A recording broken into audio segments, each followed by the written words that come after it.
पहला प्रश्न है, लुईस 16वां के कर बढ़ाने का क्या कारण था? फ्रांस में जनसंख्या वृद्धि, सरकार पर कर्ज का बोझ, युद्ध का कारण या उपरोक्त सभी? और सही उत्तर होगा उपरोक्त सभी। फ्रांस की जनसंख्या सन 1915 में 2.3 करोड़ थी, जो सन 1789 में बढ़कर 2.8 करोड़ हो गई। परिणामस्वरूप अनाज उत्पादन की तुलना में उसकी मांग काफ़ी तेज़ी से बढ़ी। लुईस 16वां के शासनकाल में युद्ध के कारण फ्रांस पर 10 अरब लिब्रे से भी अधिक का कर्ज और जुड़ गया, जबकि उस पर 2 अरब लिब्रे का बोझ पहले से ही चढ़ा हुआ था। इस प्रकार हम कह सकते हैं कि लुईस 16वां के कर बढ़ाने के उपरोक्त सभी कारण सही हैं। दूसरा प्रश्न इस प्रकार है, साम्यवादी विचार के संस्थापक कौन थे? आपके ऑप्शन हैं Vladimir Lenin, Napoleon, Karl Marx या हिटलर। और आपका सही उत्तर होगा Karl Marx. Karl Marx German दार्शनिक, अर्थशास्त्री, इतिहासकार, राजनीतिक सिद्धांतकार, समाजशास्त्री, पत्रकार और वैज्ञानिक समाजवाद के प्रणेता थे। इनका जन्म 5 मई 1818 को त्रेवेस के एक यहूदी परिवार में हुआ था। मई 1945 में किस देश ने मित्र राष्ट्र के सामने समर्पण कर दिया? आपके ऑप्शन है जर्मनी, रूस, फ्रांस या अमेरिका। और इसका सही उत्तर होगा जर्मनी। द्वितीय विश्व युद्ध 1939 से 1945 तक लड़ा गया। इसमें 2 पक्ष थे, मित्र राष्ट्र और धुरी राष्ट्र। इनमें इंग्लैंड, फ्रांस और रूस इत्यादि देशों को मित्र राष्ट्र कहा गया तथा जर्मनी, जापान और इटली को धुरी राष्ट्र या धुरी शक्तियाँ कहा गया। धुरी शक्तियों का लीडर जर्मनी था।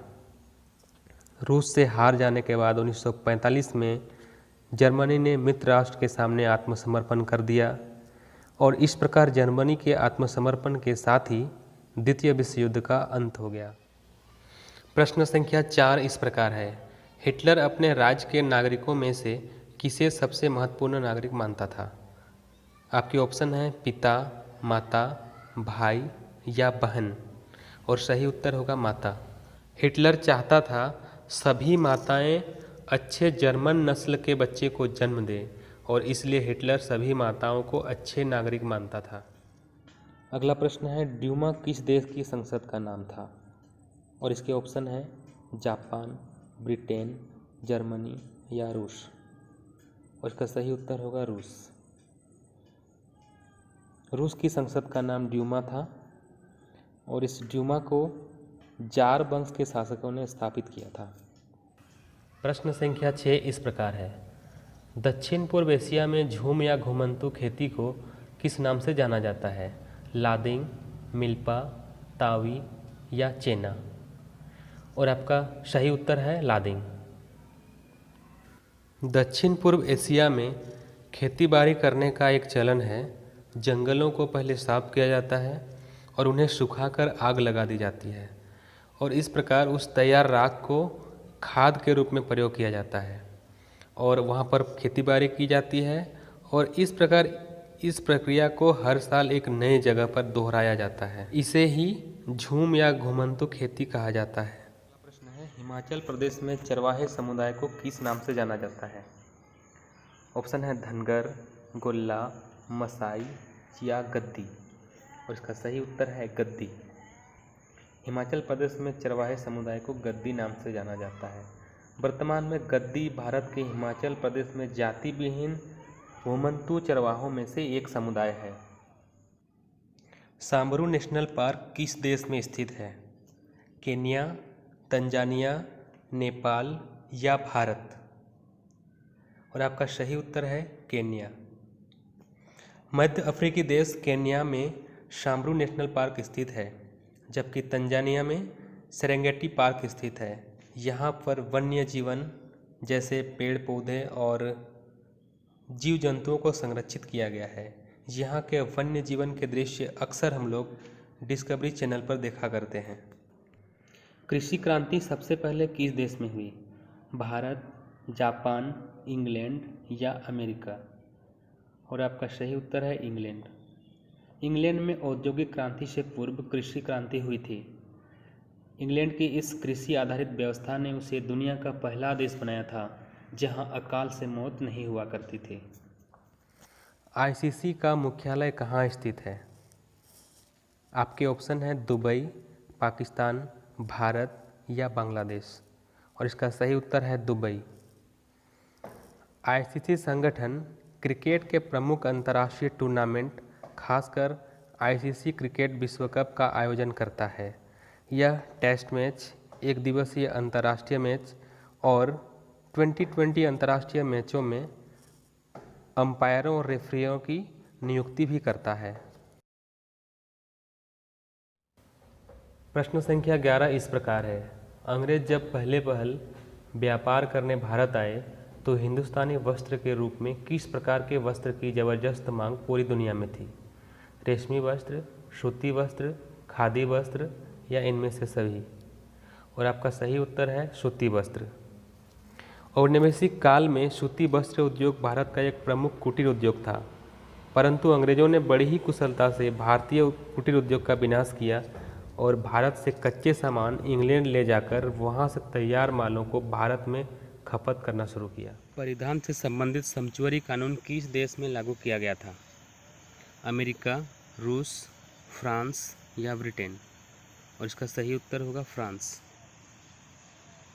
लगभग 1294 से लेकर 1789 तक फ्रांस के लोगों से ऐसी आशा की जाती थी कि वे पोशाक के विषय में प्रचलित विशेष कानूनों का पालन करें, जिसे समझौता कानून कहा जाता था। वास्तव में इन समझौता कानूनों का उद्देश्य था समाज के निचले तबके के लोगों के व्यवहार पर नियंत्रण रखना। इन कानूनों द्वारा उन्हें विशेष प्रकार के कपड़े पहनने, विशेष प्रकार के व्यंजन खाने, विशेष प्रकार के पेय पदार्थ पीने जैसे शराब इत्यादि तथा विशेष प्रकार के इलाकों में जाकर शिकार करने की मनाही थी। केवल शाही खानदान और कुलीन वर्ग के लोग ही स्माइन फर, रेशम, मखमल या जरी के बने कपड़े पहन सकते थे। कुलीनों से जुड़े कपड़ों का प्रयोग करने की जनसाधारण पर पाबंदी थी। भारतीय भूखंड एशिया महाद्वीप के किस भाग में स्थित है? पूर्व तथा पश्चिम के मध्य में, पूर्व तथा दक्षिण के मध्य में, पूर्व तथा उत्तर के मध्य में या इनमें से कोई नहीं? इसका सही उत्तर होगा पूर्व तथा दक्षिण के मध्य में। प्रश्न संख्या 14 इस प्रकार है। झेलम, चिनाव, रावी, ब्यास और सतलज निम्न में से किन के नाम हैं? सैल, नदी, मृदा या पठार? और आपका सही उत्तर होगा नदी। झेलम, चिनाव, रावी, ब्यास और सतलज सिंधु नदी की सहायक नदियां हैं। इन्हीं के नाम पर इस क्षेत्र का नाम पंजाब पड़ा है। लूनी किस क्षेत्र की सबसे बड़ी नदी है? पश्चिमी राजस्थान, पश्चिमी गुजरात, पश्चिम बंगाल या इनमें से कोई नहीं? और इसका सही उत्तर होगा पश्चिमी राजस्थान। सुंदरबन का डेल्टा कौन सी नदियां बनाती हैं? कृष्णा गोदावरी, गंडक कोसी, गंगा ब्रह्मपुत्र या सतलज सिंधु? और इसका सही उत्तर होगा गंगा ब्रह्मपुत्र।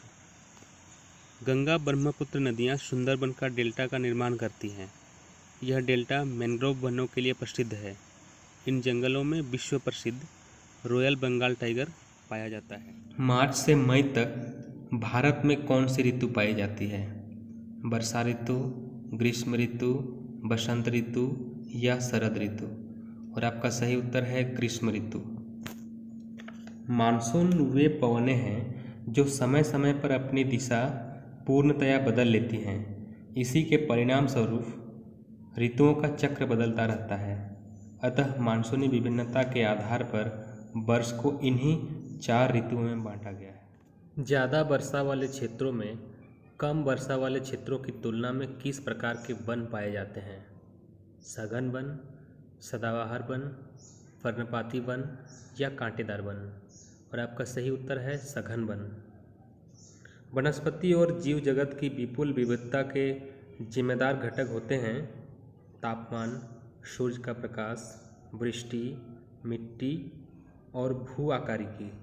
एशियाई शेरों का प्राकृतिक वासस्थल गिर राष्ट्रीय उद्यान भारत के किस राज्य में स्थित है? मध्य प्रदेश, पश्चिम बंगाल, गुजरात या झारखंड? और इसका सही उत्तर होगा गुजरात। गुजरात के गिर राष्ट्रीय उद्यान में चित्र में दिए गए एशियाई शेरों को संरक्षित किया गया है। विश्व में जनसंख्या के दृष्टिकोण से भारत का स्थान क्या है? दूसरा, तीसरा, चौथा या सातवां? और इसका सही उत्तर होगा दूसरा। विश्व में जनसंख्या के दृष्टिकोण से भारत का स्थान दूसरा है। प्रथम स्थान चीन का है, जबकि क्षेत्रफल के दृष्टिकोण से विश्व में भारत का स्थान सातवां। भारत सरकार ने किस वर्ष में परिवार नियोजन के लिए राष्ट्रीय कार्यक्रम शुरू किया था? 1950, 1952, 1960 या 1962? और इसका सही उत्तर होगा 1952। भारत सरकार ने परिवार नियोजन के लिए राष्ट्रीय कार्यक्रम 1952 में शुरू किया था। भारत का कौन सा राज्य तीन तरफ से बांग्लादेश से घिरा हुआ है? असम, सिक्किम, मिजोरम या त्रिपुरा? और इसका सही उत्तर होगा त्रिपुरा। भारत के पूर्वोत्तर राज्यों में त्रिपुरा ऐसा राज्य है जो बांग्लादेश से तीन तरफ से घिरा हुआ है। चित्र में इसको स्पष्ट देखा जा सकता है। संयुक्त राष्ट्र के सदस्य देशों की संख्या कितनी है? 192, 250, 299 या 545? और इसका सही उत्तर है 192। संयुक्त राष्ट्र एक अंतर्राष्ट्रीय संगठन है जिसके उद्देश्य में लिखा है कि यह अंतर्राष्ट्रीय कानून को सुविधाजनक बनाने के सहयोग, अंतर्राष्ट्रीय सुरक्षा, आर्थिक विकास, सामाजिक प्रगति, मानव अधिकार और विश्व शांति के लिए कार्यरत है। अक्टूबर 1990 में पोलैंड में किस पद के लिए पहली बार चुनाव हुए थे? प्रधानमंत्री, रक्षा मंत्री, राष्ट्रपति या विधायक? और आपका सही उत्तर है राष्ट्रपति। 1990 के चुनाव में लेक वालेस की जीत हुई। वह एक ट्रेड यूनियन नेता था, परंतु 1990 के चुनाव में वह पोलैंड का निर्वाचित राष्ट्रपति बन गया। लोकतंत्र जनता का, जनता द्वारा तथा जनता के लिए शासन है। यह परिभाषा किनके द्वारा कही गई है? जॉर्ज वाशिंगटन, अब्राहम लिंकन, अरस्तु या लॉर्ड ब्राइस? सही उत्तर है Abraham Lincoln. Abraham Lincoln America के 16वें राष्ट्रपति थे। वे रिपब्लिक पार्टी से थे। उन्होंने अमेरिका को उसके सबसे बड़े संकट गृह युद्ध से पार लगाया। अमेरिका में दास प्रथा के अंत का श्रेय भी लिंकन को ही जाता है। 1999 में पाकिस्तान में सैन्य तख्तापलट का नेतृत्व किसने किया? नवाज शरीफ, परवेज मुशर्रफ, शौकत अजीज या बेनज़ीर भुट्टो? सही उत्तर है नवाज शरीफ। नवाज शरीफ पाकिस्तान के प्रधानमंत्री और पाकिस्तान मुस्लिम लीग के वरिष्ठ नेता हैं। शरीफ पाकिस्तान के पहले ऐसे नेता हैं जो 5 जून 2013 को तीसरी बार 27वें प्रधानमंत्री बन चुके हैं। नवाज शरीफ को वर्ष 2000 में तत्कालीन सैन्य शासक मुशर्रफ ने निर्वासित कर दिया था। इसके पहले उनकी निर्वाचित सरकार को भी बर्खास्त कर दिया गया था। भारत के संविधान के निर्माता कौन थे? डॉक्टर भीमराव अंबेडकर, डॉक्टर राजेंद्र प्रसाद, मोतीलाल नेहरू या लाल बहादुर शास्त्री? और सही उत्तर है डॉक्टर भीमराव अंबेडकर। आज से 70 साल पहले सरकार ने 26 नवंबर 1949 को भारत के संविधान को अपनाया था। डॉक्टर भीमराव अंबेडकर को भारत का संविधान निर्माता भी कहा जाता है। वे संविधान मसौदा समिति के अध्यक्ष थे। उन्हें संविधान का फाइनल ड्राफ्ट तैयार करने में 2 साल 11 महीने और 17 दिन लगे। पूरे देश में 26 नवंबर को संविधान दिवस के तौर पर मनाया जाता है। भारत में वयस्क मताधिकार की उम्र सीमा क्या है? 18 वर्ष, 21 वर्ष, 20 वर्ष या 25 वर्ष? और सही उत्तर है 18 वर्ष। 61वें संविधान संशोधन के अनुसार भारत में वयस्क मताधिकार की आयु 21 वर्ष से घटाकर 18 वर्ष कर दी गई थी। प्रत्येक नागरिक को अपना प्रतिनिधि चुनने और जनप्रतिनिधि के तौर पर चुने जाने का अधिकार कौन देता है? संसद, निर्वाचन आयोग, राष्ट्रपति या संविधान? और इसका सही उत्तर होगा संविधान। भारतीय संविधान के अनुच्छेद 325 व 326 के अनुसार प्रत्येक वयस्क नागरिक को जो पागल या अपराधी न हो मताधिकार प्राप्त है। किसी नागरिक को धर्म, जाति, वर्ण, संप्रदाय अथवा लिंग भेद के कारण मताधिकार से वंचित नहीं किया जा सकता। इसे सार्वभौमिक वयस्क मताधिकार कहा जाता है। भारत में न्याय प्रशासन को कौन नियुक्त करता है? राष्ट्रपति, सर्वोच्च न्यायालय, संसद या प्रधानमंत्री? और सही उत्तर है सर्वोच्च न्यायालय। भारत का उच्चतम न्यायालय या भारत का सर्वोच्च न्यायालय या भारत का सुप्रीम कोर्ट भारत का शीर्ष न्यायिक प्राधिकरण है, जिसे भारत का संविधान या भारतीय संविधान के भाग 5 अध्याय 4 के तहत स्थापित किया गया है। भारतीय संघ की अधिकतम और व्यापक न्यायिक अधिकारिता उच्चतम न्यायालय को प्राप्त है। भारत के राष्ट्रपति को कौन सलाह और मंत्रणा देता है? प्रधानमंत्री, उपराष्ट्रपति, संघीय मंत्रिपरिषद या इनमें से सभी? और सही उत्तर होगा प्रधानमंत्री। प्रधानमंत्री के नेतृत्व वाली मंत्रिपरिषद राष्ट्रपति की सहायता करती है तथा उन्हें सलाह देती है, जो कि उस सलाह के अनुसार वे अपने शक्तियों का प्रयोग करते हैं। संविधान के अनुच्छेद 87 में ऐसी 2 स्थितियों का उल्लेख किया गया है जब राष्ट्रपति द्वारा विशेष रूप से संसद के दोनों सदनों को संबोधित किया जाएगा। संविधान के द्वारा भारत के प्रत्येक नागरिक को कितने प्रकार के मौलिक अधिकार प्रदान किए गए हैं? 6, 7, 5 या 8? और सही उत्तर होगा 6। वे मूलभूत आवश्यकताएं जो व्यक्तित्व के पूर्ण विकास के लिए परम आवश्यक होती हैं, उन्हें मूल अधिकार कहा जाता है। इन अधिकारों का वर्णन संविधान के भाग 3 में अनुच्छेद 12 से अनुच्छेद 35 तक में किया गया है। और ये मौलिक अधिकार हैं: समानता का अधिकार, संवैधानिक उपचारों का अधिकार, स्वतंत्रता का अधिकार, संस्कृति और शिक्षा संबंधी अधिकार, शोषण के विरुद्ध अधिकार और धार्मिक स्वतंत्रता का अधिकार। भारत के संपूर्ण जनसंख्या का लगभग कितना प्रतिशत भाग ग्रामीण क्षेत्रों में निवास करता है? 25%, 75%, 50% या 90%? और सही उत्तर होगा 75%। एक वर्ष में किसी भूमि पर एक से ज़्यादा फसल पैदा करने को क्या कहा जाता है? फसल चक्र प्रणाली, उत्पादन की उन्नत प्रणाली, नवीन कृषि प्रणाली या बहुविध फसल प्रणाली? और सही उत्तर होगा बहुविध फसल प्रणाली। एक वर्ष में किसी भूमि पर एक से अधिक फसल पैदा करने के तरीके को बहुविध फसल प्रणाली कहा जाता है। भारत में स्त्रियों की साक्षरता दर पुरुषों की साक्षरता दर से डैश। और आपके ऑप्शन हैं कम है, अधिक है, बराबर है या शून्य है। और सही उत्तर होगा कम है। भारत में स्त्रियों की साक्षरता दर पुरुषों की साक्षरता दर से कम है। आर्थिक विकास की दृष्टि से निम्न में से कौन सर्वाधिक महत्वपूर्ण है? उत्पादन, भूमि, मानवीय पूंजी या श्रम?